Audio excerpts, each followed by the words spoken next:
नमस्कार। इस दिल से के प्रोग्राम में हम चर्चा करेंगे आर्टिफिशियल इंटेलिजेंस के बारे में।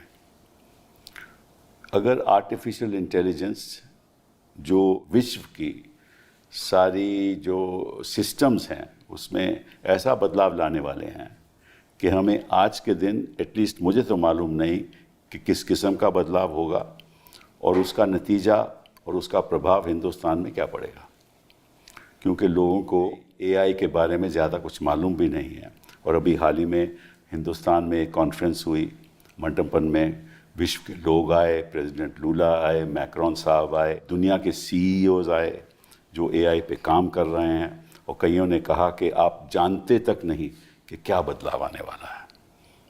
तो हम तो जानते नहीं और वो बताते नहीं कि किस किस्म का बदलाव आने वाला है और उसका प्रभाव हिंदुस्तान पे क्या होगा, हमारी इकोनॉमी पे क्या प्रभाव होगा, हमारे रहन सहन पे क्या प्रभाव होगा।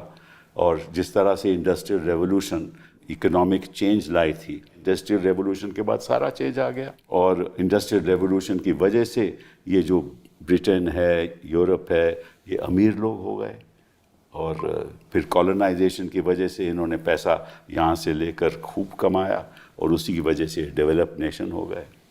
उसके बाद कई और रेवोल्यूशंस आई, एक इंटरनेट आया, इंटरनेट के आने के वजह से गूगल आ गया, कई और कंपनीज आ गईं और उसके बाद एक नया रेवोल्यूशन मोबाइल का आया, उसमें अमेज़ॉन और बाकी कंपनीज आ गई।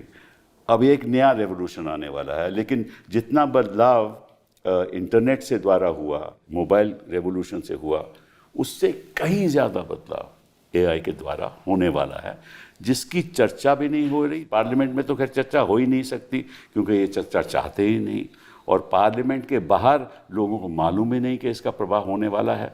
और सभी लोग जो ख़ास तौर पे जो मैनुअल वर्कर जो हाथ से काम करते हैं वो घबरा रहे हैं कि ऐसा ना हो कि जो भी नौकरियां हमारी हैं वो भी चली जाएं।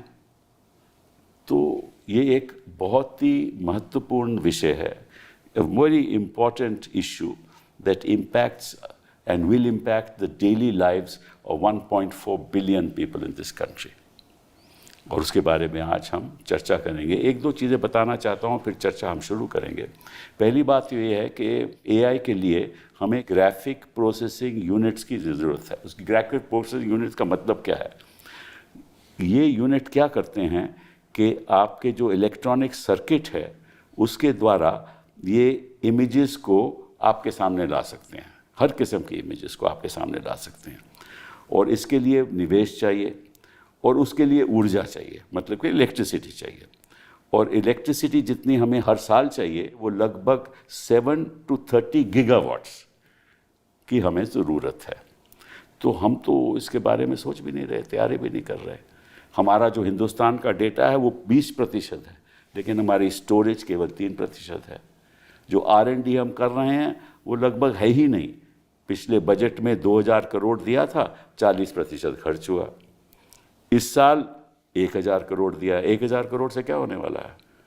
तो ये बातें तो बड़ी करते हैं, लेकिन जो ग्राउंड रियलिटी है उसको ये समझते नहीं और समझना चाहते नहीं। ये मेरी अपनी राय है, गलत भी हो सकती है। तो हमारे पास 3 ऐसे लोग हैं जो वास्तविकता एआई की आपको बताएंगे। पहले तो गुलशन राय जी, आपका बहुत बड़ा स्वागत। You have been a secure cyber security expert for 39 years experience in IT, in e-governance, in policy formulation, in digital security. और 2015 से 18 तक you devised the national cyber security strategies. You were the first Indian national cyber security coordinator in this country, and I've known you for so many years now. Then you were director of CERT-IN, which is the Computer Emergency Response Team. This is another unique thing that you did, and you took this forward in a very big way. This is set up by MeitY. I remember, when I was a minister. You strengthened the national incident response capability, established the national watch and alert system. So you have enormous experience in this area. Then you were the executive director of EARNet, which is the India National Knowledge Network. and that also did extremely well. Then you are advisor to many companies, you are advisor to the Bauer Group of Asia, you are a member of the Global Board of Directors of the US-India Business Council, you are on the Global Advisory Board of Digital Threats During Conflict, which is an international body, and you have been engaged, and you've been speaking actually, you were part of the AI conference here, and you took part in a debate or in a discussion on AI-driven cyber defense, data privacy under the DPDP Act, critical infrastructure and the protection that we need. So thank you very much for being here. Ashok, thank you very much. You've, of course, been in the Foreign Service, 1978 batch, involved in multilateral diplomacy. You were posted in Belgrade, Washington earlier. Then you became CG in the Soviet Central Asia in 1990. Then you were in Uzbekistan, Tajikistan, and Turkmenistan. 1995 to 98, you were negotiating in the WTO. And then you were CG in Dubai, Deputy Ambassador to Russia, 2001 to 2005, and then, of course, Ambassador to Kazakhstan, and Deputy High Commissioner to the UK, and then, of course, landed up in New York, in the PRI, in the Permanent Mission in New York. And there you were dealing with all these cybersecurity issues. And also you're a prolific writer, I didn't know that. That's an amazing sort of talent that we have in the Foreign Service. Thank you very much for being here. Rajiv Bundani ji, मुझे आपके बारे में ज़्यादा मालूम नहीं था, लेकिन जब पता चला तो मैं समझ गया कि हिंदुस्तान में ऐसे भी लोग हैं जो हिंदुस्तान का भविष्य बदल सकते हैं. आप उन लोगों में से हैं. आप एक एंटरप्रेन्योर हैं, बिजनेस लीडर हैं, और बेंगलुरु में आपने 30 साल टेक्नोलॉजी पे काम किया, इनोवेशन पे काम किया, स्टार्टअप लीडरशिप पे काम किया, स्केलिंग ऑर्गेनाइजेशंस पे काम किया, bachelor of engineering computer science degree with Poona, and then you describe yourself as a Pahadi entrepreneur, musician, ultra runner. You engage in social platforms, and of course, you are into startups and how innovation can be done. And you have unbelievable knowledge about AI, which I want you to share with the people as we discuss this. Gulshan ji, पहले आपसे पूछूंगा मैं सवाल कि ये AI की शुरुआत कब हुई और कहाँ से हुई? AI की हमने फाउंडेशन ले की थी गवर्नमेंट ने समवेयर इन 1992. अच्छा. उस वक़्त हमने UN से एक प्रोजेक्ट लिया था called knowledge based computing system they, और उसमें हमने AI के मॉडल डेवलप करने शुरू किए थे. वो प्रोग्राम हमने फाउंडेशन मॉडल डेवलप किया था. उस टाइम में LLP लार्ज लैंग्वेज मॉडल का तो था नहीं, चालू हुआ, और पूरे वर्ल्ड में इस नाम का कुछ ऐसा लार्ज LLM का नहीं था कुछ भी. वो तो उसके बाद जब गूगल सर्च इंजन आया उसके बाद सोचना चालू किया कि हमें LLM भी चाहिए होगा उसके अलावा. और हमारा फोकस उस प्रोग्राम में ये था कि हम इंडस्ट्रियल एप्लीकेशन लाए जाए. अच्छा. और हमने एक छोटी सी एप्लीकेशन बनाई भी थी कि बोकारो स्टील प्लांट है, जो स्टील प्लेट्स निकलती हैं, बहुत ही हॉट निकलती हैं, एक्सपोर्ट्स भी होती हैं, उसकी क्वालिटी मेजर करना बड़ा मुश्किल होता है. अच्छा. तो उसमें हमने शीट गर्म निकल के शीट आ रही है और कैमरा लगाया, पीछे पैटर्न रिकॉग्निशन लगाया, और छोटे छोटे होल्स जो होते हैं उसके होल को डिटेक्ट करता है. अच्छा. तो उससे एक्सपोर्ट रिजेक्ट कर दीजिए और एक्सपोर्ट अलग कर दीजिए और बाकी जो वेस्ट अलग कर दीजिए, और जो वेस्ट होगा जिसमें क्वालिटी थोड़े होल्स ज़्यादा हैं, शीट्स में जो होल्स आते हैं, उस शीट्स को आप किसी और पर्पस के लिए कर दीजिए या रीमोल्ड कर दीजिए, रिकास्ट कर दीजिए. अच्छा. तो हमने वो एप्लीकेशन बोकारो स्टील प्लांट में लगाई थी. अच्छा. कि ये AI के द्वारा छोटे से मॉडल के द्वारा पैटर्न रिकॉग्निशन करे कि आइडल क्या है और वहाँ क्या आ रहा है, मैच करे और शीट को मार्क करे. अच्छा. ये उस वक्त AI प्रोग्राम 1992 में ये प्रोग्राम चालू हुआ था. उसके बाद ये फिर 4-5 साल चला, और उसके बाद फिर जैसा यूनिवर्सिटीज़ में थोड़ा बहुत रिसर्च होता रहा, but we did not go forward for a structured AI program thereafter. Thereafter we didn't go. But I mean, we laid the foundation. Who was the minister then at that point? The minister was, I think, Mr. Rao used to be there, who was an education minister also. He was a minister, and then Mr. Sindhya, who was our standing committee chairman of the electronics, he played a very leading role in getting the funds from the UN. He was a very forward-looking. Very forward. He was taking a lot of interest in IT, and that part was going on. अच्छा, ये बताओ कि what is AI? Please explain to the people and how it can change our lives. AI is as you call artificial intelligence. Now, first of all, this system takes intelligence to common person there. That's what it takes its purpose. How does it do that? It has a lot of data. A lot of data is assimilate the data, and with the model called LLM, the large language model, and if the video is there, then we call it VLM, video language model. It assimilates the data, analyze the data, and present the result to the ये language model बनाता कौन है? There are number of people, number of organizations in the world, but leading organizations are the Gemini, Google, Gemini. Today, the latest model is Gemini Pro. So बाहर की कंपनियां, सब बाहर की कंपनी, और IP उनके पास रहता है. सब IP उनके पास. अगर मुझे आप इजाज़त दें, मैं आपको AI सिस्टम का एक स्ट्रक्चर आपको मोटे तौर पे जी हाँ, बताता बता हूँ. दीजिए. किसी भी AI सिस्टम में प्रैक्टिकली ब्रॉडली 4 लेयर होती है. अच्छा. जो ग्राउंड लेवल 0 है, उस पे आता है वो हार्डवेयर, जहाँ एनवीडिया, जैसा आपने कहा, वो एनवीडिया वगैरह इस टाइप के आते हैं, सैमसंग आएगा. नंबर 2 पे आता है ये जितने भी AI टूल्स हैं, LLM, डोमेन स्पेसिफिक टूल हो गए. और सारे टूल जो आते हैं, सिस्टम टूल, वो सब उसी पे आते हैं. अब हमारे आप कन्वेंशन कंपेयर करेंगे, जैसे विंडोज़ ऑपरेटिंग सिस्टम होते हैं, कंपाइलर्स होते हैं सिस्टम, ऐसे ही ये LLM, VLM वही रोल प्ले करते हैं, AI टूल ऑप्टिमाइजेशन करना. थर्ड लेयर पे आता है डेटा, जो डेटा उस पर थर्ड लेयर पे डेटा आता है. और फोर्थ लेयर पे आता है ब्रॉडली एप्लीकेशन लेयर, एप्लीकेशन. अब इन सब की अपनी अपनी 6 लेयर भी हैं.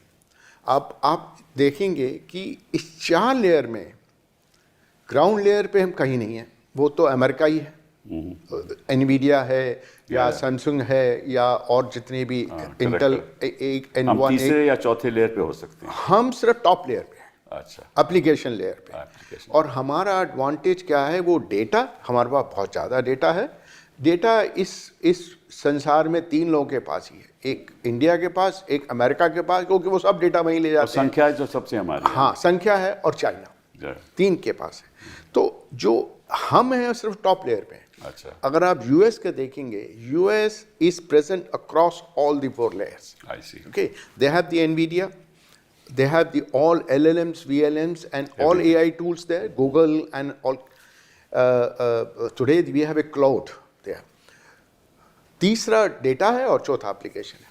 अगर आप चाइना देखेंगे, China is absent in the ground layer. उनके पास एनवीडिया नहीं है, करेक्ट. वो ग्राउंड लेयर पे एब्सेंट है. उनका भी फोकस सेकंड लेयर पे उनके पास कुछ है. अच्छा. सोफिस्टिकेशन में America is the top in the brought in the ground layer and the first layer system में. वो अमेरिका के, चाइना के पास थोड़ा बहुत है. अच्छा. जैसे डीप सीक उन्होंने चालू किया. डीप सीक को ग्राउंड लेयर्स की प्रॉब्लम हो गई, उनको प्रोग्राम कर नहीं पाए. चाइना सेकेंड लेयर पे है, थर्ड लेयर पे और फोर्थ लेयर पे, मीन्स एप्लीकेशन है और डेटा है, और तीसरे लेयर पे वो है. That's China. अब आप यूरोप देखेंगे, यूरोप जो है वो ग्राउंड लेयर पे, वो भी यूरोप नहीं है, इनके पास हार्डवेयर नहीं है, बिल्कुल भी नहीं है, सिस्टम नहीं है, क्लाउड नहीं है, कुछ नहीं है. सेकेंड लेयर पे थोड़ा बहुत उनका है, वो that is specific to the professional application. Defence हुआ, उनके जो प्रोफेशनल एप्लीकेशन उसी पे ही है. डेटा उनके पास नहीं है, और डेटा हमारे पास है. 3 कंट्री अलावा, और फोर्थ लेयर पे वो है. तो जो हमारा जो फोकस है, इंडिया का जो फोकस है, भारत का, वो सिर्फ टॉप लेयर पे ही है. और वो हम जो कर रहे हैं हम लोग एप्लीकेशन में भी हम ज़्यादातर फोकस कर रहे हैं आईटी सर्विसेज कि अब डेटा आ गया उसको डेटा एनालाइज तो जैसे हम पहले करते थे, जैसे आईटी सर्विसेज बीपीओ करते थे, यस एग्जैक्टली, उसको डेटा एनालाइज कर लिया, एनालाइज करके उसको रिजल्ट दे दिए, इस टाइप का फोकस है। लेकिन एआई 1992 से आज तक बहुत वेरिएशन हो। तो इसमें निवेश कितना करना पड़ता है, if you have to be at that layer, top layer that you're talking about? Top layer में निवेश तो आई मीन ये तो आईटी बीपीओ है, 10 करोड़ से भी काम हो जाता नहीं, है। मैं बात कर रहा हूँ वो तो बॉटम लेयर जिसकी बॉटम लेयर की तो मतलब बिलियंस ऑफ डॉलर्स आज की डेट में आपको सेमीकंडक्टर प्लांट लगाना है, हाँ तो 3 नैनोमीटर आपके साथ में जी हाँ, जी हाँ। इजराइल गया, हाँ। यूएस गया, आईबीएम में हमने देखे और इस टावर में गए। टोटल आज की प्लांट जो है वो $1 बिलियन का मिनिमम इन्वेस्टमेंट, माय गॉड, और हर साल आपको करीब करीब $2 बिलियन चाहिए उसको मेंटेन करने के लिए, उसको हमारा आगे टोटल बजट साल का 1000 करोड़ है। आप देखेंगे टीएसएमसी जो वर्ल्ड की मैन्युफैक्चरिंग कंपनी है उसके अलावा इससे बड़ी मैन्युफैक्चरिंग कंपनी कोई नहीं है। चाइना को देखेंगे मैन्युफैक्चरिंग कंट्री है, world manufacturing country, and TSMC the world semiconductor manufacturing company, उसका साल का बजट $30 बिलियन का है। माय गॉड, वो है लॉट ऑफ। तो आपने एप्लीकेशन की बात की, तो इसीलिए चीन के पास जो रोबोटिक्स है विच इज़ एन एप्लीकेशन, उसमें इस पे के पास 8000 पेटेंट्स हैं। Yes, तो वहाँ से अमेरिका से भी आ गए। यस और छोटे मोटे टूल भी बनाते हैं, जो सेकंड लेयर के टूल्स हैं वो टूल भी बनाते हैं, पर लार्ज टूल अभी सक्सीड नहीं हुए। अशोक जी ये बताइए, तो बड़ी भारी कॉन्फ्रेंस हुई और बड़ी चर्चा हुई और मानव का बात हुआ, morality and all that, democratisation की बात हुई, तो किस हद तक ये हम सक्सीड करेंगे इससे? साहब ऐसा है कि जब हम साइबर डिप्लोमेसी शुरू किए थे करीब 15 साल पहले, तो हमारा फोकस था कि इंक्लूसिव ग्रोथ कैसे करें ये टेक्नोलॉजी को लेके। अब 2019 तक साइबर पे ध्यान रहा, फिर उसके बाद एआई आ गया, 2023 से एआई समिट शुरू हुए हैं, ये तो उसी सीरीज़ में है। तो मैं अगर आपका प्रश्न का जवाब दूं तो उसमें कहूँगा कि आज ये जो एआई समिट हुई है ये बहुत तरीके से वो 2017 में जो हमने समिट किया था ग्लोबल साइबर स्पेस पे, जी हाँ, उसी के साथ मिलता है, क्योंकि हम इन्फ्लेक्शन पॉइंट में हैं। अब हमने बहुत कुछ कहा है कि हम ये कहेंगे, ये करेंगे, पैक्स से लेकर इनिशिएटिव ज्वाइन किए, लेकिन 2 मुद्दे बहुत अहम हैं इसमें। एक है डेटा सॉवरेंटी, जो हमारा डेटा है वो हमारे देश में रहे, कंट्रोल में रहे। और अभी तो एक्ट भी आ गया ना कि यही एक्ट आया, लेकिन जो खबर आती है कि डेटा बड़े कंपनीज के पास पहुंचा देते हैं या कोई देश के पास पहुंचा देते भारत से बाहर, तो ये डेटा सॉवरेंटी को लेके एक बहुत मुद्दा चैलेंज है। और दूसरा है इंक्लूसिव एक्सेस टू डेटा कैसे होगा, क्योंकि हम 10 साल से देख रहे हैं कि इवन डिजिटल इंडिया, कि आपको अगर एक्सेस का सुविधाएं हो, if you have challenges of access, then it makes no sense to have the structure for growth using technology.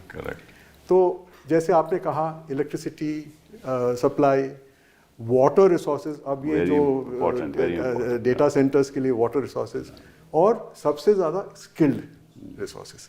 और मैं सोचता हूँ कि अगर हम स्किल्ड रिसोर्सेज पे सबसे टॉप प्रायोरिटी दें अभी, then what we have discussed in the New Delhi AI Summit we may be able to achieve, but in the absence of skilled resources ये कागज़ पे ही रह जाएगा। तो उसके बारे में तो कोई ऐसा निवेश हो ही नहीं रहा।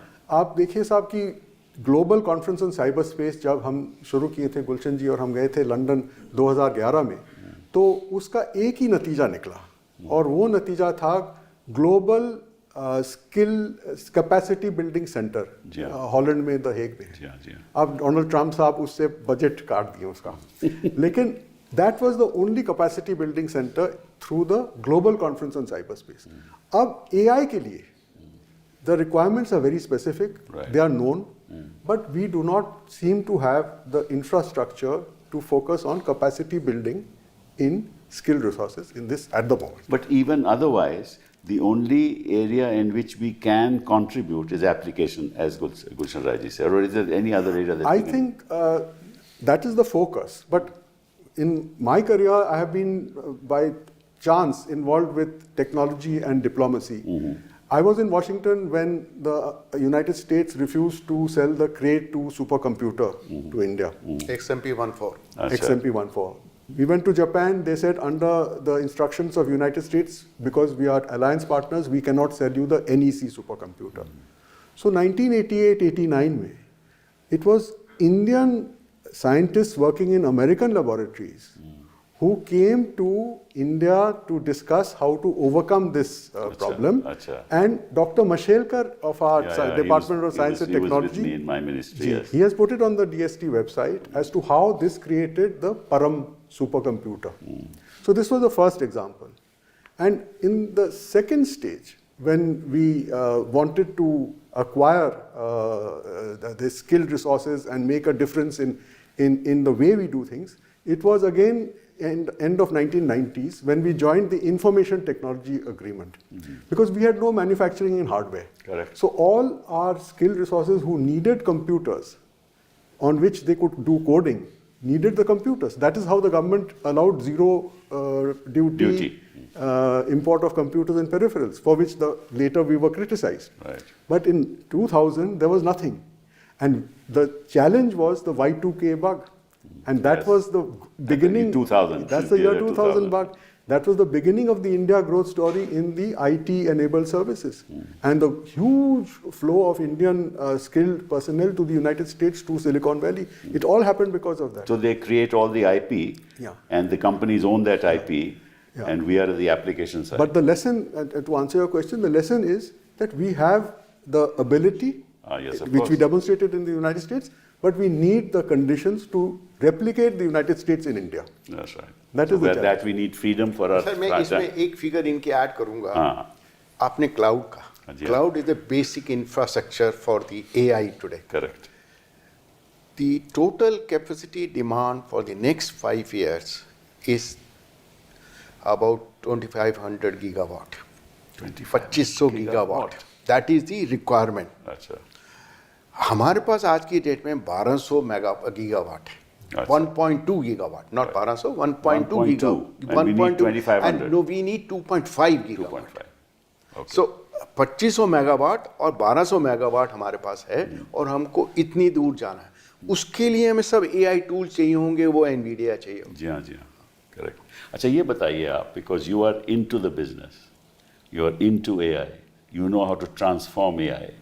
एंड AI क्या काम करता है कि इंसान है, उसकी जो वो कर सकता है उसको AI के द्वारा मशीन कर सकती है. यही हुआ ना? जी. यही AI का मतलब हुआ ना? जी, जी. तो आप बताइए किन किन क्षेत्र में ये हो सकता है, उसका हिंदुस्तान में क्या प्रभाव पड़ेगा और कैसे बदलाव आएगा हिंदुस्तान में, और कहाँ नौकरियाँ जाएंगी और कहाँ नौकरियाँ आएंगी, और हम तैयार हैं कि नहीं? सर, मैं एज ए टेक्नोलॉजिस्ट मैंने एक चीज़ देखी है, आप कभी भी किसी चीज़ के लिए तैयार नहीं होंगे, बिकॉज टेक्नोलॉजी का काम ही है डिसरप्शन.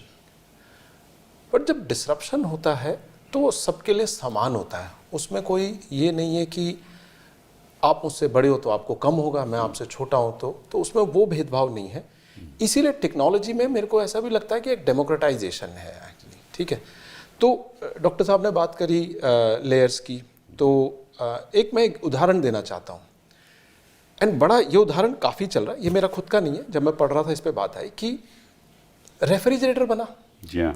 जब रेफ्रिजरेटर बना, सबसे ज़्यादा पैसा उसने नहीं कमाया जिसने रेफ्रिजरेटर बनाया. सबसे ज़्यादा पैसा तो कोका कोला ने बनाया जिसने दवा की बोतलें डाली उसमें और पियो ठंडी. ठीक है. तो आपका शॉर्ट लैंग्वेज मॉडल बन रहा है, लार्ज लैंग्वेज मॉडल बन रहा है. हमारा खुद का सॉवरेन लैंग्वेज मॉडल है जो सर्वम कर रहा है, अच्छा काम कर रहे हैं, और वो हम यूज़ कर सकते हैं. काफ़ी लोग उनसे, आई नो SBI ने किया है, आई नो उड़ीसा गवर्नमेंट ने किया, कल महाराष्ट्र गवर्नमेंट ने किया है. Government is working.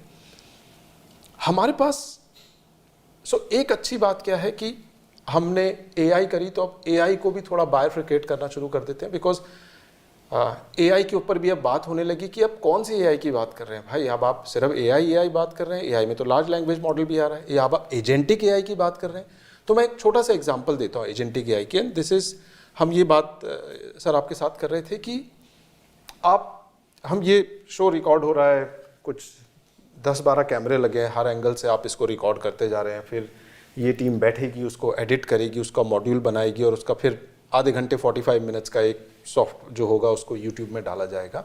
मान के चलो कि आज का एजेंट के पास आपने ये सब कर दिया, उसके बाद आपने एजेंटिक एआई में डाल दिया। एजेंटिक एआई उसको पूरी तरीके से आप उसको इंग्लिश में लिख दीजिए, मेरे को ये चाहिए, इसमें से जो इमोशनल एंगल वो हाईलाइट करिए, इसमें से ये हाईलाइट करिए और एक प्रोग्राम बना के दे दीजिए, तो एजेंटिक एआई वो प्रोग्राम बताएगा। उसके बाद आप ये बोल दीजिए कि अब एक काम और करिए, इसको हिंदुस्तान की जितनी भाषाओं में है सब में ट्रांसलेट कर दे और उसमें क्या कहते हैं सब टाइटल भी लगा दे, उसके बाद इसको ग्लोबल जितनी भाषाएं ये सब कर दे। ये सारा काम वो आपको 1 घंटे में करके दे देगा। आपके लिए एक बना बनाया सॉफ्टवेयर तो क्यों नहीं कर रहे हैं हम?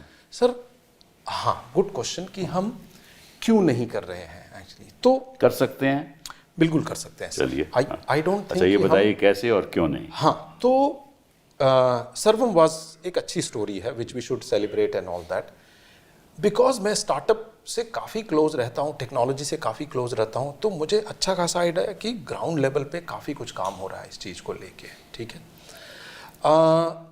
देखिए सर, होता क्या है कि अगर आपके आगे चाइना खड़ा हो, अमेरिका खड़ा हो, तो इंटिमिडेटिंग लगता है, क्योंकि वो अपने जैसे एक सॉफ्टवेयर का वर्जन होता है, मानिए कि एंटरप्रेन्योरशिप का एक वर्जन होता है कि कि ठीक है यार, उनका 7-8 पे चल रहा होगा, हम 2.5 पे चल रहे होंगे, वही वाली बात हो रही है। तो आई थिंक उसको फंड करने की ज़रूरत है, उसको इनकरेज करने की ज़रूरत है। एक आपने एक बहुत अच्छी बात बोली कि यूनिवर्सिटीज़ में हमको, मैं एक बड़ी सीधी सी बात, मैं कॉलेज का नाम नहीं लूँगा, I was a visiting faculty, वहाँ पे MBA इनोवेशन एंड एंटरप्रेन्योरशिप में होता है। तो कुछ नहीं भी रहे होंगे, 150 स्टूडेंट को बोला गया, इनको बताइए एंटरप्रेन्योरशिप के बारे में, आप तो यही करते हैं, मैंने ये सब करा। मैंने कहा आपने क्यों कर रहे हैं?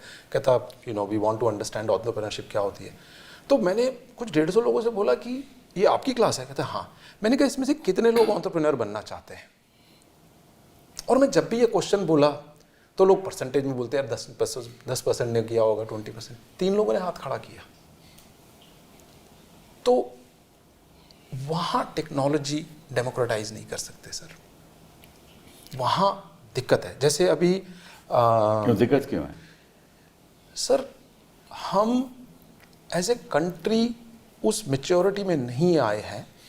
बेंगलुरु जैसी जगह में बदला है कि आप प्राइड से बोल सकते हैं कि मैं स्टार्टअप फाउंडर हूँ, बट बाकी जगह अगर बोले तो अच्छा यार नौकरी कर लेता, या कहीं गोल्डमैन सैक्स में ही चले जाता, पहले PSU में जाते थे, फौज में जाते थे। तो वो एक वो है, वो हो रहा है, मतलब माइंडसेट, मतलब हाँ, तो वो ना, वो जो हमारा माइंडसेट है वो सिटीज़ में टूट रहा है। जैसे बेंगलुरु में तो काफ़ी टूटा है, मतलब वहाँ पे हर कैफ़े, हर जगह जाएंगे, बातचीत ही कुछ और हो रही है। मतलब आई वॉज वेरी सरप्राइज कि हम लोग कवर करते हैं सारा innovation by technology, by sector, by use case, by function, बाहर के लोग कर रहे हैं।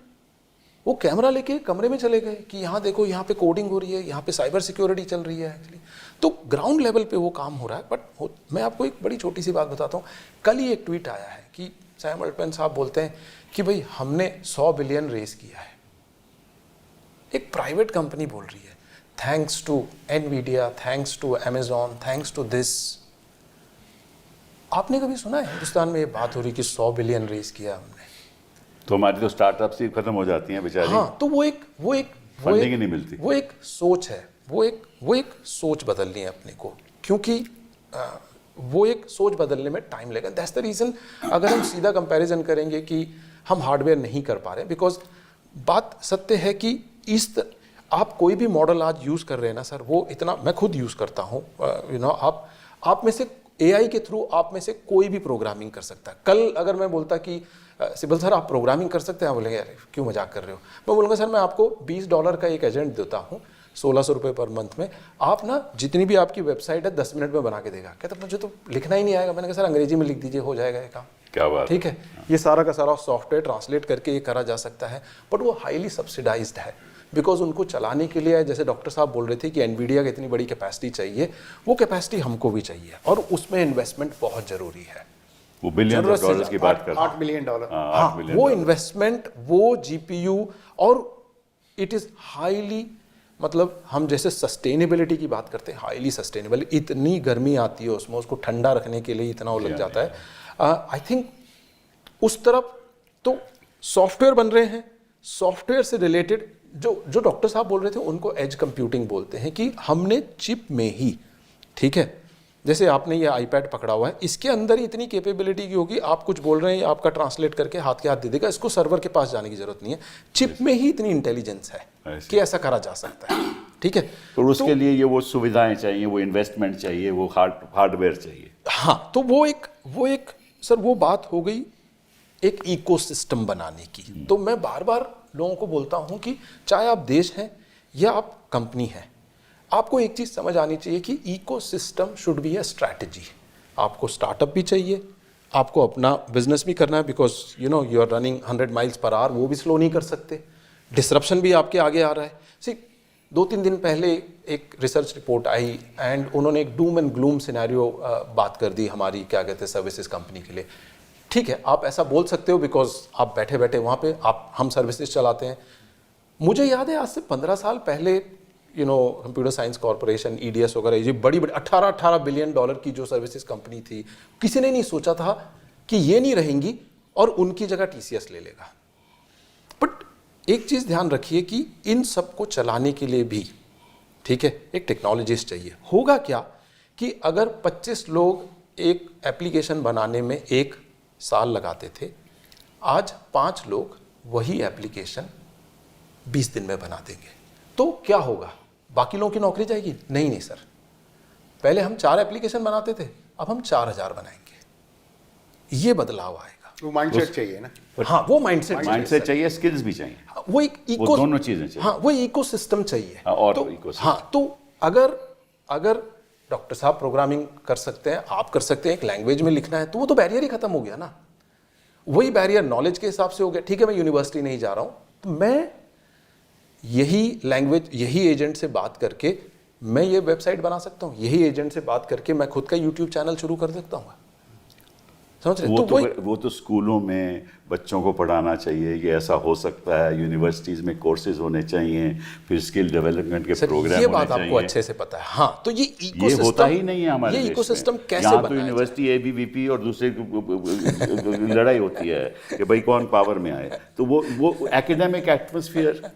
AI टूल्स तो शुरू से 4th स्टैंडर्ड से 5th स्टैंडर्ड से how to use AI tool to analyse that, वो वहीं से चालू कर, एजुकेशन चालू। जब तक एजुकेशन सिस्टम हम चेंज नहीं करेंगे तब तक कहाँ होगा ये।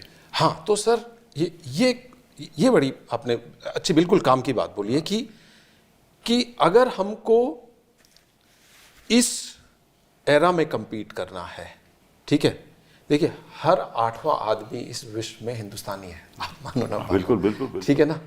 बड़ा और हमारी asset है बहुत भारी। हाँ, एवरेज एज पॉपुलेशन जो अभी है 29 साल है। तो हमारे पास डेमोग्राफिक डिविडेंड है, ठीक है, हमारे पास साइज है, ठीक है, और आप जो मर्जी करिए सर, पढ़ो ना पढ़ो, गणित हर एक को समझ आता है। मेरी माँ 5वीं पास है, पढ़ो, अच्छे से हिसाब करती है घर का, ठीक है। तो आप साइंस पढ़ो ना पढ़ो, गणित को हिंदुस्तान में हर एक आदमी समझता है। आई थिंक जो आप बोल रहे हैं ना सर, वो जो एक इकोसिस्टम की बात कर रहे हैं, वो जो इनेबलमेंट की बात कर रहे हैं, हाँ, वो जरूरी है, वो एक रेवोल्यूशन ला सकता है। तभी हम IP क्रिएट करेंगे। जी सर ना, आप सब देखिए सर, आज हम 38% IT सर्विसेज इंडिया कंट्रोल करता है। जी हाँ। कैसे हुआ? इंडिपेंडेंट टाइम से हमने इंग्लिश में फोकस किया। जी हाँ। हर फैमिली कहती थी हमें इंग्लिश बच्चों को आनी चाहिए, इंग्लिश स्कूल में डालना, यहाँ डालना। वो इंग्लिश लैंग्वेज थी जो कि हमको ये आज IT सर्विसेज को 38% लेके आ गई। So similarly today we need to talk about AI kind of education. I'm not saying they should write a program there, but they should know how to use the tool to analyze the problem. हर बच्चे के पास कोई ना कोई problem होती है, हर class teacher उसको आप AI tool देंगे कोई भी दे, और उसको एनालाइज करें, तो एजुकेशन AI की माइंड भी सोचना चालू करेगा। Therefore, investment in education is fundamental. Is a fundamental. The managing director of IMF has said that AI is hitting the global labor market like a tsunami. उन्होंने कहा, मैं नहीं कह रहा, और ये भी कहा है that it has an overwhelming impact, और 2025 में 55,000 US में layoffs हुए। सही बोला, ये उन्होंने कहा। सही है, बिल्कुल सही है। सही है। Even our major IT companies are under tremendous pressure. ठीक है ना। हाँ, सभी कंपनीज प्रेशर। और एक इमोडी ने मेरे ख्याल बोला, one of the IT professionals who is heading a company said कि $1 billion company can be run by one person. Yes. So ये भी उसने कहा है. That's correct. तो if $1 billion company can be run by one person and jobs are being laid off, तो इसका तो जो नतीजा होगा ये तो बवाल खड़ा कर देगा. ये रियलिटी है कि नहीं, इसके बारे में ये रियलिटी है सर. जैसे इसने राजीव ने बोला, हमको रीओरिएंटेशन करना पड़ेगा. मैं एक एग्जांपल देता हूँ. आज आप एक आईपैड जिससे आप यूज़ कर रहे हैं, आईपैड में आपका कन्वेंशनल आईटी सिस्टम है जो यूज़ कर रहे हैं. इसके ऊपर आप आज भी आना चालू हो गया. आप जेमिनी करते हैं या चैट जीपीटी लोड करते हैं या और डिफरेंट टूल लोड करते हैं. कैसे फोटोग्राफ एडिट करूं, कैसे फोटोग्राफ फोकस करूं, ये सब एआई टूल्स आप लोड करते हैं. तो ये जो प्रॉब्लम है, ये आज की एजुकेशन, आज के जितने भी नए बच्चे हैं, इंजीनियरिंग हैं, this problem of merging together, securing the entire application together, customizing them together, that we need to cultivate and educate them. Because conventional system तो हमेशा रहेंगे, legacy system रहेगा. उस जैसे Y2 की बात हुई, एमएसएस साहब ने Y2 की बात आपने कही, तो Y2 के हम हैंडल कर पाए क्योंकि हमारे पास वो मैन पावर था and we diverted the manpower to handle Y2 K. Similarly legacy system बहुत ज़्यादा है. सो अगर हम उस लेगेसी सिस्टम के साथ एआई मर्ज करें, एआई तो एम्बेड करें इसके ऊपर, that itself is a huge job for us. Huge job for us. We need to do. किसी भी एम्यूनिशन में होगा एआई का सिस्टम भी लगा होगा, उसके नीचे कन्वेंशनल सिस्टम भी लगा होगा. आप कोई भी ले लीजिए, रफाल ले लीजिए, कोई भी जेट ले लीजिए, F-16 ले लीजिए, F-22 ले लीजिए, F-35 ले लीजिए, सभी में कन्वेंशनल और वो सिस्टम है. उनको कस्टमाइज करना, मर्ज करना, एआई के साथ मर्ज करना, और उसकी आप सिक्योरिटी देखिए. कभी भी कहीं भी प्रॉब्लम आ सकती है मर्जिंग में. मर्जिंग में कन्वेंशनल को उसमें कभी भी इंटरफेस, सारी प्रॉब्लम है इंटरफेस, कॉन्फ़िगरेशन और प्रोटोकॉल. ये 3 प्रॉब्लम है हर चीज़ में. आपको कॉन्फ़िगरेशन मैनेज करना है, आपको प्रोटोकॉल मैनेज करना है और इंटरफेस मैनेज करना है एक कन्वेंशनल सिस्टम से दूसरे सिस्टम. ये हर सिस्टम में होगा. सो हमको जैसा आपने कहा, हमको रीओरिएंटेशन करना पड़ेगा, which our IT companies are now looking to reorient them. But हम तो हिस्ट्री बदलना चाहते हैं ना, हम तो रीओरिएंट नहीं करना चाहते हैं ना. प्रॉब्लम तो हमारी ये है. मैं आपकी बात कर रहा था, मैं एमओडी की बात करता था, who is the head of Anthropic. उसने कहा है, Dario MoD, he says that AI could drive unemployment up to 10 to 20% in the next 5 years. ठीक है. अब एक और चर्चा मैं शुरुआत आपसे करूंगा. अगर आप देखोगे कि AI आया क्यों, मेरे हिसाब से जो मेरी इंटरप्रिटेशन है वो ये है कि अगर आप यूरोप की पॉपुलेशन देखो, अमेरिका को छोड़ दो, सारी यूरोप की पॉपुलेशन देखो, जापान की पॉपुलेशन देखो, डेवलप वर्ल्ड की पॉपुलेशन देखो, तो सारे लोग तो वृद्ध हैं. तो कोई बच्चे तो हैं ही नहीं काम करने के लिए. और they have to be competitive, they have to compete with the rest of the world. How can they be competitive unless they embrace AI? That is why you can run a $1 billion company with one person. Their costs go down, the IP remains with them, right? This is another form of colonization. According to me. पहले इन्होंने internet द्वारा colonise किया, फिर उन्होंने mobile द्वारा colonise किया, अब AI द्वारा हमें कॉलोनाइज करना चाहते हैं. और हमारे पास कोई ऐसा चारा ही नहीं है कि हम कैसे इससे निकलें, क्योंकि हम आईपी क्रिएट कर नहीं सकते, क्योंकि हमारे पास वो इकोसिस्टम नहीं है और ना हम निवेश करते हैं. तो अगर यही बात है तो हम कॉलोनाइजेशन से कैसे बचेंगे? ये अमेरिकन ने कहा इस एआई समिट में, India must use the American AI. American AI, तो ये तो अनदर फॉर्म ऑफ कॉलोनाइजेशन है. तो हमारे देश में तो ऐसी चर्चा होती ही नहीं. But the response goes back to what he said a little earlier, which is that technology is a disruptor. Yes. तो अगर disruption is the norm, तो हमारे जो education system है उसमें ये सिखाना बहुत ज़रूरी है कि what you are learning today will be disrupted by the time you leave. But you should be able to respond to disruption. Yeah. The Indian mind, because it's more flexible in these matters, is able to respond to disruption by what we today call Atmanirbharta, Yeah. self-reliance.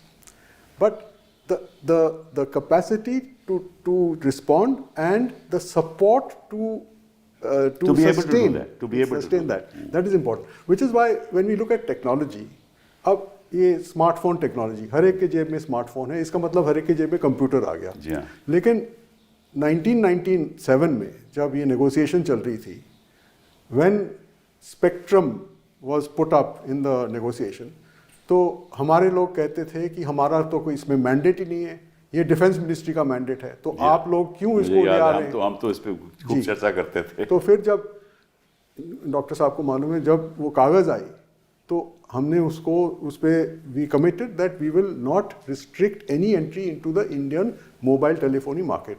It was a leap in the dark. We did not know what would happen.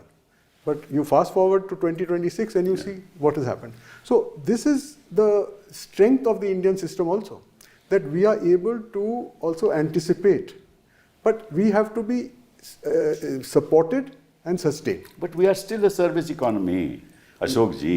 You look at the history of our country, इतिहास देखो ना. हाँ, तो We have always been, तभी तो हमारा GDP 54-56% service sector से आता है. How will we change that? Which is why the question which perhaps he can answer, but I would like to pose, is there was a period, a short period of time, when in the smartphone sector there were Indian companies. Yes. Why did that not evolve into Indian IP owned manufacturing units? Because why are we today? Because the entrepreneurs in India, industry, it is easier to make money by serving people than to invest money for creation of wealth for India. That's right. That's the reality. Let's face it. Sir मैं आपको एक दूसरा पहलू भी बताता हूँ जो हमारे एम्बेसडर साहब एक्सपर्ट हैं, इन्होंने चालू किया. आज AI रेगुलेशंस पे पूरे संसार में चर्चा हो रही है. जी हाँ. एक्सपर्ट्स हैं, नेगोशिएट किया या WTO में गए या आर्मा ट्रीटी में गए ना. आप AI सिस्टम को देखिए, जैसे मैंने 4 लेयर बताई मोटे तौर पे. कोई भी AI सिस्टम होगा और 4 लेयर से इंटरेक्ट करता है, तभी जाके उसका आउटपुट नहीं हो पाएगा.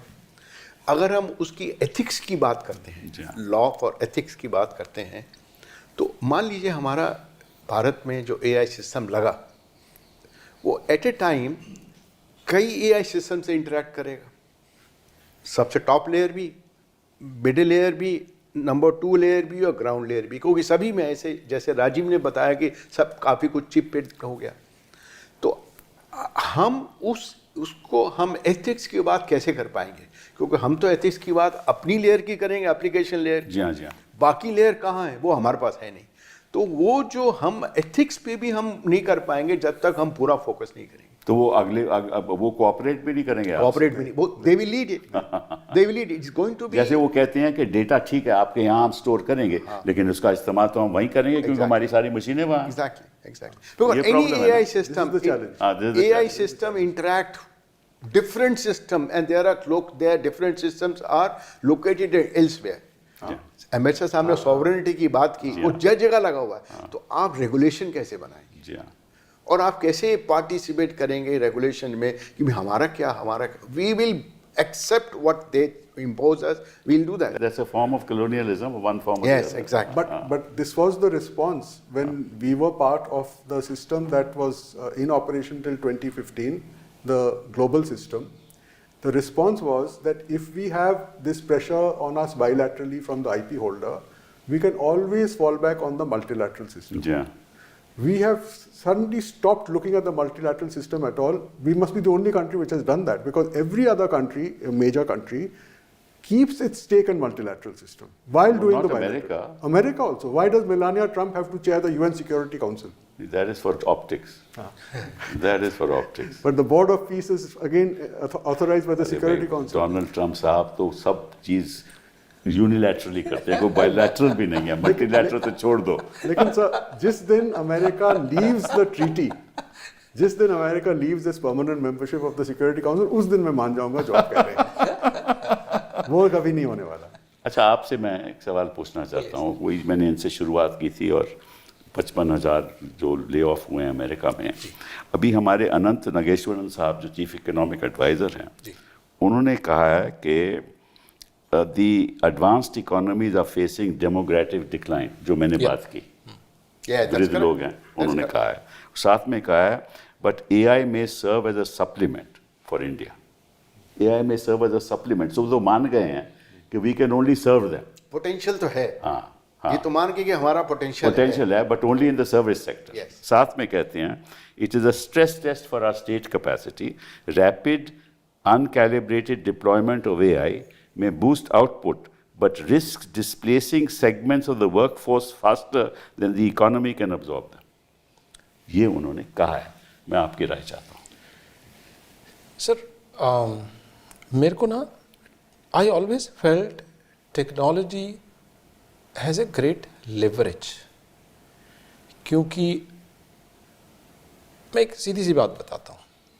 अब आप हिंदुस्तान के किसी भी कोने में बैठे हो, आपको पढ़ने के लिए कंटेंट चाहिए तो आप एक्सेस कर सकते हो. आपसे आपका कोई जाति धर्म कुछ नहीं पूछेगा, आप पढ़ सकते हो. ठीक है. आजकल और तो मैं वो पूछते भी हैं. तो मेरे को ना टेक्नोलॉजी में वो एक खासियत दिखती है कि मैं ना, जब हम शुरू कर रहे थे तो बातचीत हो रही थी, मैंने कहा सर देखिए, every time something new comes there will be an optimism and then there will be a worry कि यार it will disrupt, and AI poses that question.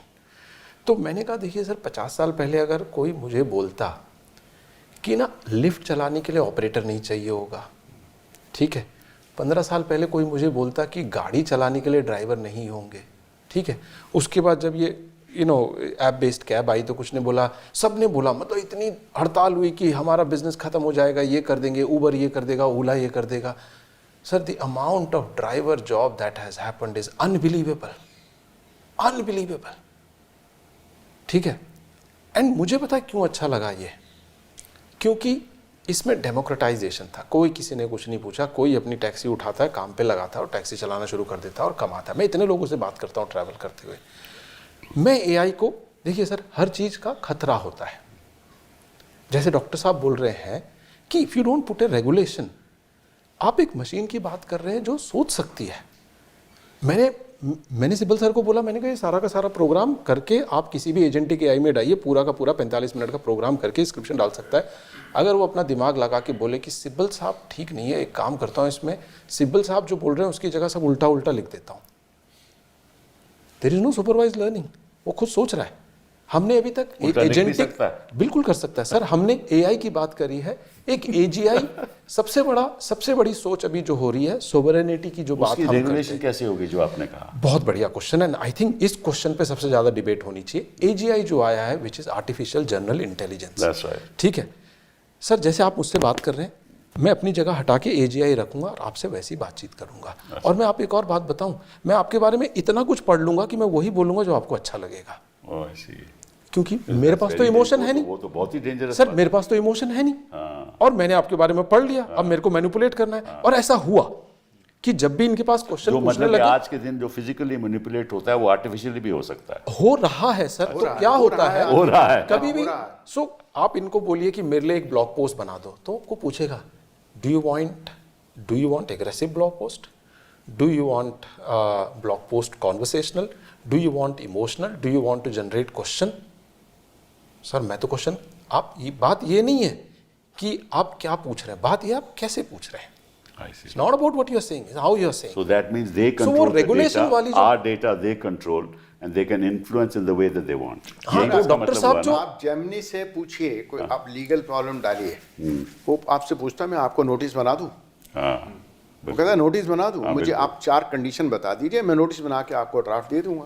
फिर आप उसको इम्प्रूव तो बेचारे वकील क्या करेंगे ये बताइए. बहुत अच्छी बात पूछी. तो हाँ, ये बात हुई. और इसी बात पे मैंने कहा था सर, जब जेसीबी आया तो आपको ऐसा लगा कि हर लेबरर की जॉब चली जाएगी, बिकॉज जो 15 लोग मतलब खुदाई करके मकान बनता था. तो हुआ कुछ नहीं सर. पहले 10 मकान बनते थे, अब 10,000 बन रहे हैं. अच्छा, ठीक है. तो अब होगा क्या, इसी टेक्नोलॉजी से होगा क्या कि आप बोलते थे भाई मेरी हेयरिंग है अगले हफ्ते, जरा तैयारी व्यारी कर, 10 लोग बैठे हुए हैं. अब आप वही काम 2 घंटे पहले बोले, मेरी हेयरिंग है, एजेंटिक है, आप ये करो, आप बाहर का डेटा लाना, आप इसका लाना. 3 एजेंट काम कर रहे होंगे. उसके ऊपर 10 लॉयर की जगह 1 लॉयर सुपरवाइज कर रहा होगा, गवर्न कर रहा होगा. क्या होगा बेचारों का? 9 लोग बाकी 10,000 केस की तैयारी कर रहे होंगे. सर जो आपने बात बोली, ये मुश्किल है, क्योंकि 10,000 केसेस होते नहीं है.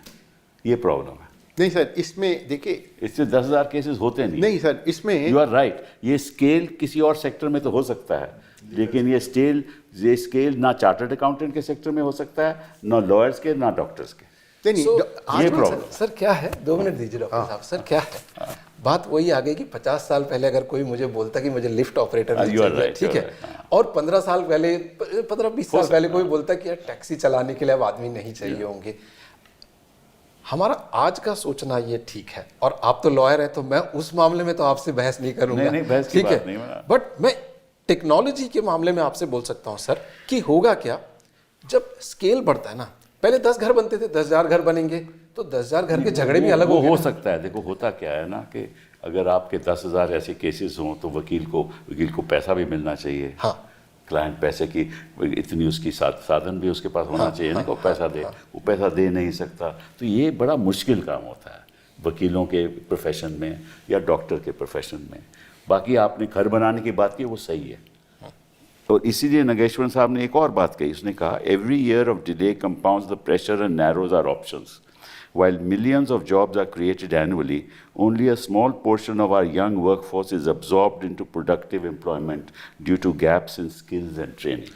हाँ, so वो मेरे very सर वो valid बात statement, आई, very valid Very statement. valid statement. ecosystem उन्होंने वाली कहा बात कि है कि addressing उस पे it काम requires urgent investment in large scale skilling, strengthening foundational education, scaling high quality training programs and removing regulatory bottlenecks. ये बात उन्होंने इकोनॉमिक सर्वे में कही। उसके बारे में एक भी चर्चा न पार्लियामेंट में हुई, न बजट की कोई एलोकेशन हुई। सर देखिए, डिफेंस इक्विपमेंट हम लीजिए, 66-67% हमारा इक्विपमेंट सारा रशिया से आता है, एक कंट्री से आता है। वो सिस्टम जो बने हुए हैं कन्वेंशनल सिस्टम पे बने हुए हैं। अब तो एआई उसमें लगना है, तो कोई उसके लिए हमें एलएलएम बनाना पड़ेगा अपना। वो तो एलएलएम हम गूगल से ले नहीं सकते या क्लाउड से नहीं ले सकते, अपना ही बनाना पड़ेगा। जितनी भी आपकी डीआरडीओ लैब्स हैं उनको रीओरिएंटेशन करना पड़ेगा। मैं आपको सर बताऊं कि इनका जब डीआरडीओ का रीओरिएंटेशन हो रहा था तो मुझे चीफ ने उनसे कहा कि आप एक कमेटी के हेड बन जाइए। मैंने कहा मैं बन जाऊंगा, मैं नाम नहीं लेना चाहता, बेंगलोर में थी।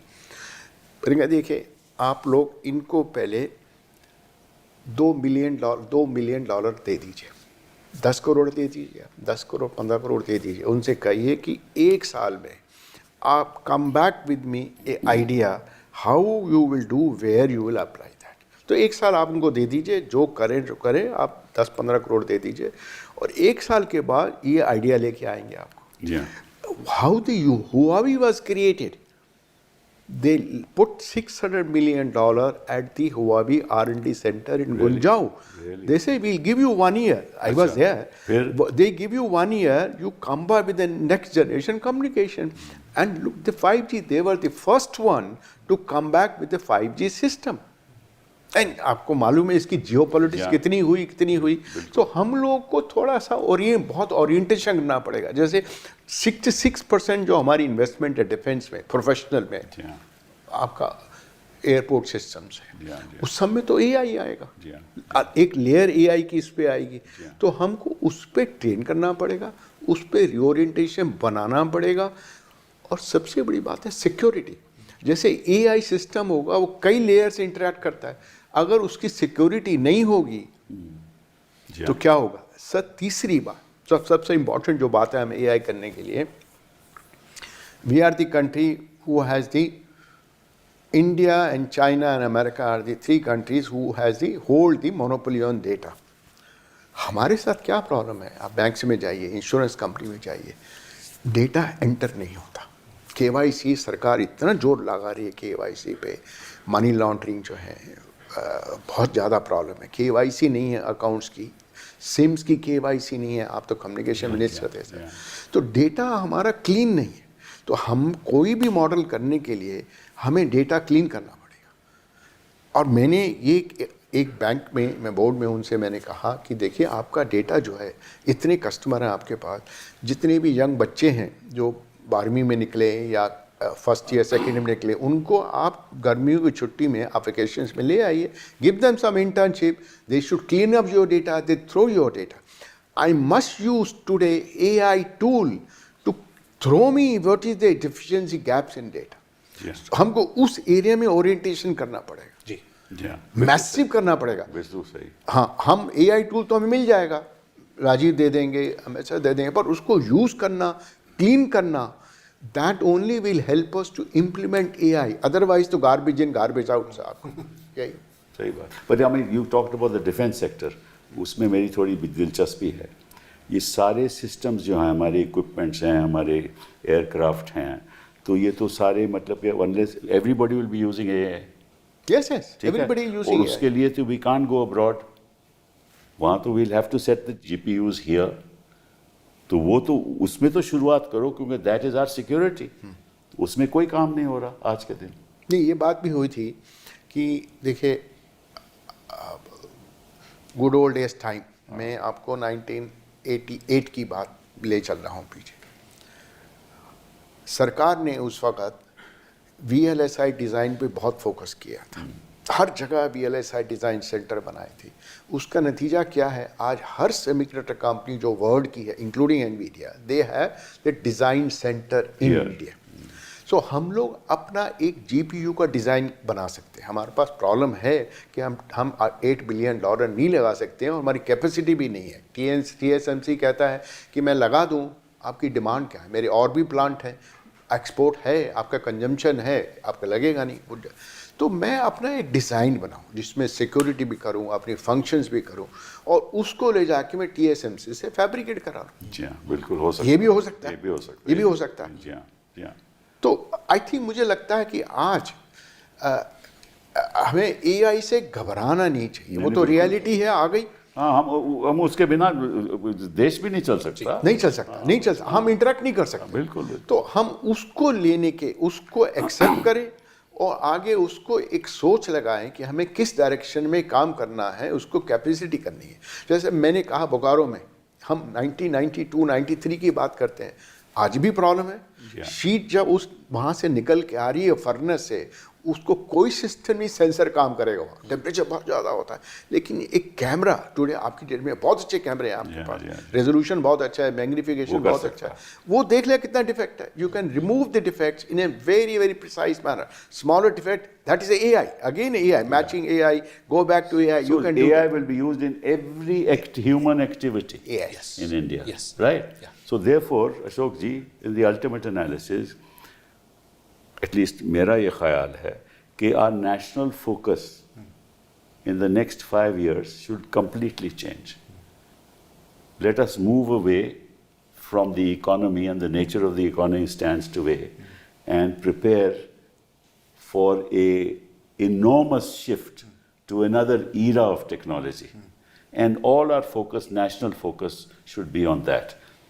ये हमारा budgetary focus होना चाहिए. What do you say? I think that's true.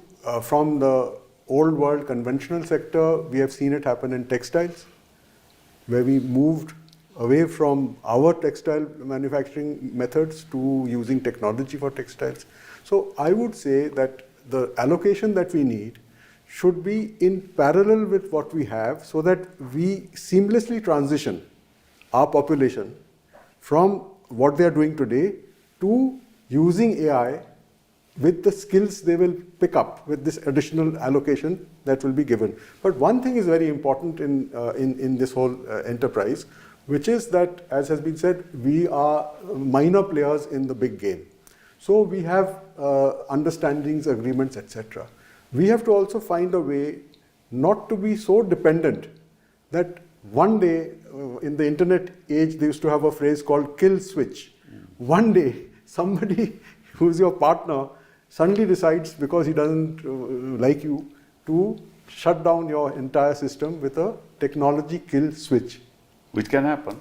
That happened to Microsoft and Naira. ये आपने सही कहा, लेकिन मैं आपने layers की बात की ना AI में, तो I think we have to have layers in the context of our planning. जी Start with the schools, move to the institutions, set up technology centers. Then next layer, whoever are semi-skilled, skill them, right? Then the next layer is wherever there is industry, textiles or any other industry, seamlessly move from that to AI, right?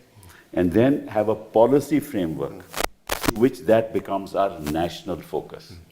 Sir पूरी These are the pedagogy layers. change, सारी पूरी pedagogy change करनी पड़ेगी हाँ, आपको। बिल्कुल। Infrastructure नहीं IITs के पास। मैं अभी आईआईटीज में 21 मार्च को जाऊंगा, आईआईटी कान बोलूंगा कि आपका इम्पैक्ट क्या होगा एजुकेशन के ऊपर। कुछ बहुत डिफरेंट होगा, मेरा इंफ्रास्ट्रक्चर चेंज होगा, मेरी पैडागोगी चेंज होगी, Exactly. मेरा प्रोफेसर जो है उसको ओरिएंटेशन डिफरेंट होगा, मेरी सारी ओरिएंटेशन इंडस्ट्री की तरफ होगी पूरा। It will be A total. That's what I'm saying. We need a absolutely monumental shift. Unemployment कहाँ से रहेगी? Ah, exactly. I mean, if you structure it out, use Then it it. will be fine. You will create more employment. more- And I'm so If you happy. lose 50% jobs, you will create 50% jobs. And I'm so happy we are ending at a positive note because हर एक दुविधा में ना, हर एक destruction में एक opportunity होती है और हम अच्छे से बात कर रहे हैं कि how do we turn this into an opportunity where 1.4 billion people are there and how do we ensure कि जो काम हमको करने में सालों लग सकते थे with technology we can do it in months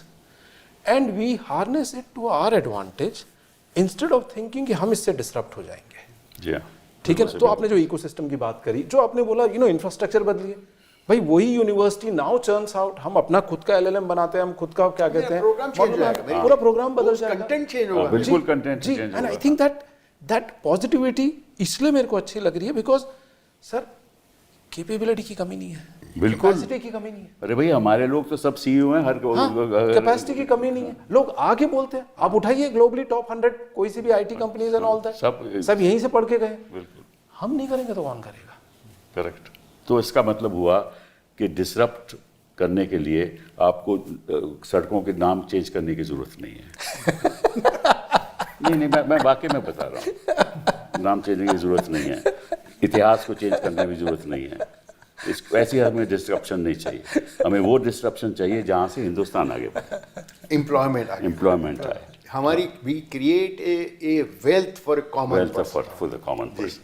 ठीक है, इसी के एआई का साथ तो एडवांटेज यही है, बिल्कुल। Intelligence goes to human being. That's right. Absolutely. That's what. Absolutely. It's not reverse. The artificial intelligence for the human being. For the human being. Thank you very much, sir. Thank you. बहुत बहुत धन्यवाद।